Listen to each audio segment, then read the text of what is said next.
and welcome to this Journey to Australia podcast. This is the podcast that helps you understand everything you need to know about working, studying, and living in Australia. Every week, we'll be talking about different visa types, migration pathways, and real stories of people who have made Australia their new home. Our goal is very simple: to make your visa journey clearer and easier as you take the next step with confidence. Today, we're joined by a very special guest from Lincoln College, Hema. Thank you, Anika. Hi everyone, I'm Hema. I'm working in Lincoln Institute of Higher Education, Sydney.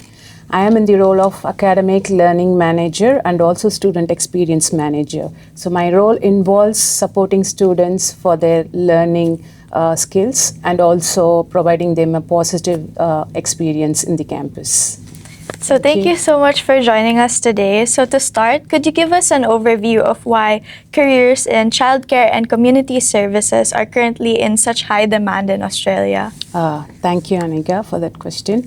Right now, I think the demand keeps changing from year to year. So at the moment, the demand for childcare services and community services is extremely high because there is a lot of demand, and whereas the number of workers we have to meet the demand is very less. The ratio is very less, and the government is urging a lot of providers to start these courses and run these courses.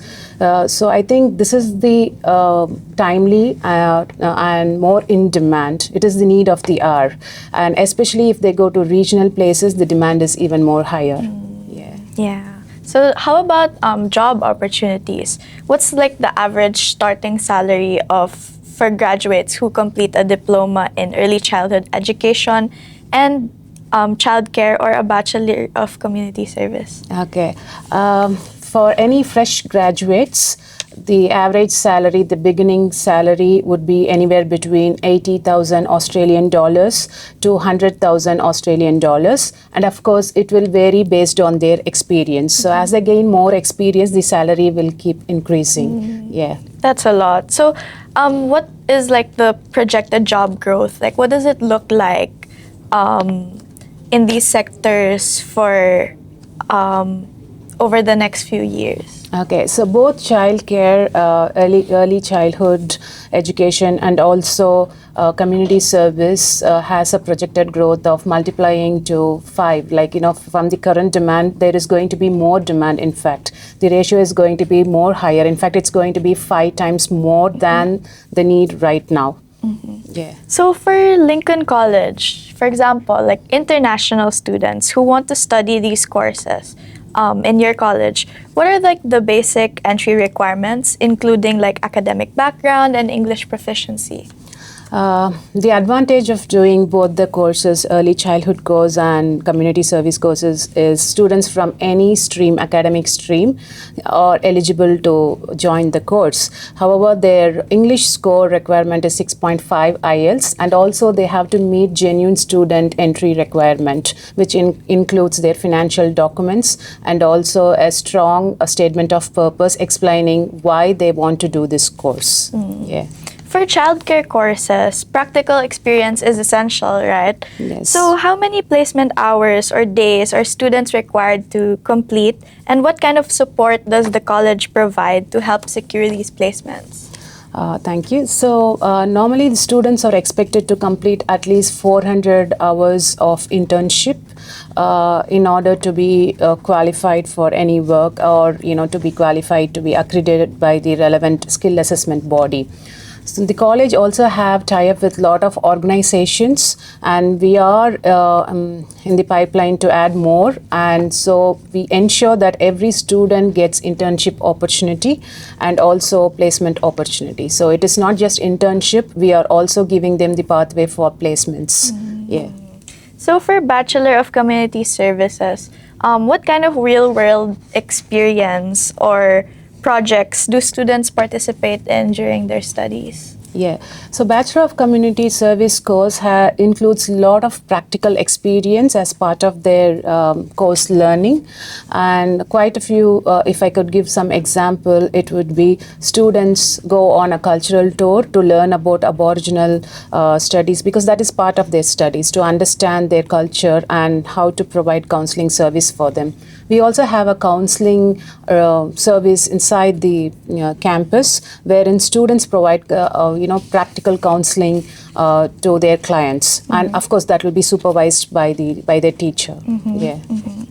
So many international students choose these programs not just for the education, but also because they can lead to migration opportunities. Yes. After graduation, how can the temporary graduate visa or the subclass 485 help students gain Australian work experience? Yes, so most of the students, their pathway right after their graduation is naturally they apply for graduate visa. So because our course provides internship and placement, that's an added advantage for them, leading to getting absorbed by the relevant body, like the placement company would absorb them, and it is very easier for them to continue their job. Like wherever they did their internship or placement, it's easier to continue, or there are other opportunities as well, which they can take up and continue their job. Yeah. Okay. For graduates in the early childhood education, the skill assessment from the Australian Children's Education and Care Quality Authority is really crucial. Could you explain what documents or qualifications are needed for that?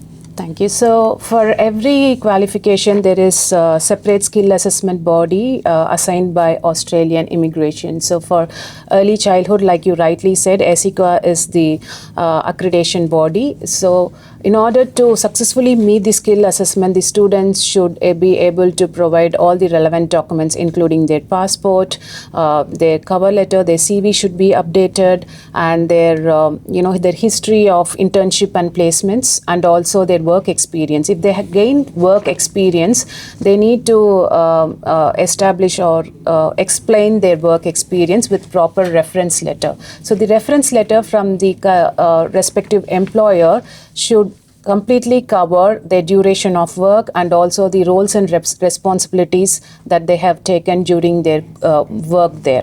So if they provide all these documents, then it's very easy for them to get through. Yeah. So how about the community service graduates? Which authority handles their skills assessment, and what's the most important requirement that they need to meet? Yeah, thank you. So for community service, the skill assessment body is ACW, that is Australian Community Workers. So that they are the accreditation body. And the interesting aspect is our college is already in the process of getting accreditation from them. So meaning, once the students study from us, okay, they do not have to separately apply for skill assessment from ACWA, because our college already has that accreditation. So if they get qualified, if they get their education through any providers who has this accreditation, they do not have to separately apply for the skill assessment. So that's an added advantage. And same way, they go through field placement hours is very important, and also reference letters from the relevant employers is very important. So all these documents, along with their English proficiency, the evidence of English proficiency is very important. So if they submit and if they meet the points, they are easy to get through. Oh, yeah. So we're almost done. Finally, what is your advice for students who want to strategically plan their study to PR pathways before even applying for a course? So they should first have a clear mind, clarity that they are going to pursue this path. What I see from many of the students is they get confused and they move from one course to another. So they think that, okay, that course is easier to get through PR, or this course, regardless of whatever course they are doing, they have to successfully complete the course with good grades, and they should also complete their internship placements so that it helps them to get a job. And then they should think about working very hard, make the efforts, and prove themselves in the workplace wherever they are working, so that they get good reference from the employer, because that is very crucial while applying for PR. So they have to have all this in mind while before even starting. And if their English requirement score is low, they have to upgrade. They have to they can probably go to an English class and upgrade their score. They can get trained and probably get better score. So even that has points. So they have to work towards improving their points so that they can achieve it easily. The more the points they score, the more easier for them to get. And if they are applying for regional areas, it is even more easier for them to get through. Yeah.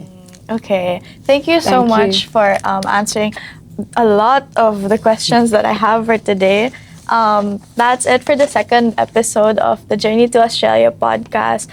We're so grateful to have you today, Hema, and we'll see Thank you you. guys in the next one. Thank you. Thank you for having me today. Thank you.